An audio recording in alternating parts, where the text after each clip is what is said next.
నా జర్నీ ఏదో red carpet journey ఉంటుందనో లేదంటే లగ్జరీ లైఫ్ ఉంటుందనో నేను రాలేదు. ఒకటేంటంటే నేను పుట్టింది సాధారణ రైతు కుటుంబంలో పుట్టినప్పటికీ కూడా భగవంతుడు ఒక మహోన్నతమైన చరిత్ర కలిగిన జాతిలో నన్ను పుట్టించాడు. పరశురాముడు లాంటి నడయాడిన ప్రాంతంలో నన్ను పుట్టించాడు. అన్యాయాలని అక్రమాలని గండ్రగొడ్డలతో తెగ నరికిన పరశురాముడు నడయాడిన ప్రాంతంలో నన్ను పుట్టించాడు. ప్రతి మనిషికి ఒక బాధ్యతతో కూల్చిన జన్మ భగవంతుడు ఇస్తాడని నేను నమ్ముతాను, భగవంతుడిని నేను నమ్ముతాను. సో నాకు కూడా ఈరోజు భగవంతుడు అలాంటి బాధ్యతే పెట్టాడని నేను నమ్ముతాను.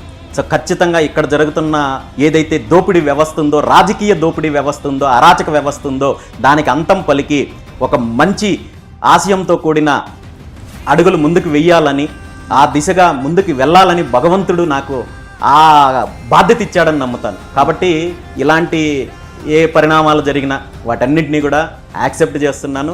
రాబోయే రోజుల్లో ఎటువంటి ఇబ్బందులు వచ్చినా, ఎటువంటి కేసులు ఉన్నా, ఇంకోటి వచ్చినా నేను అడుగు ముందుకు వేస్తాను తప్ప ఎక్కడ వెనకడుగు వేసే ప్రశ్నే లేదు. ఖచ్చితంగా నేను అనుకున్నది సాధిస్తాను.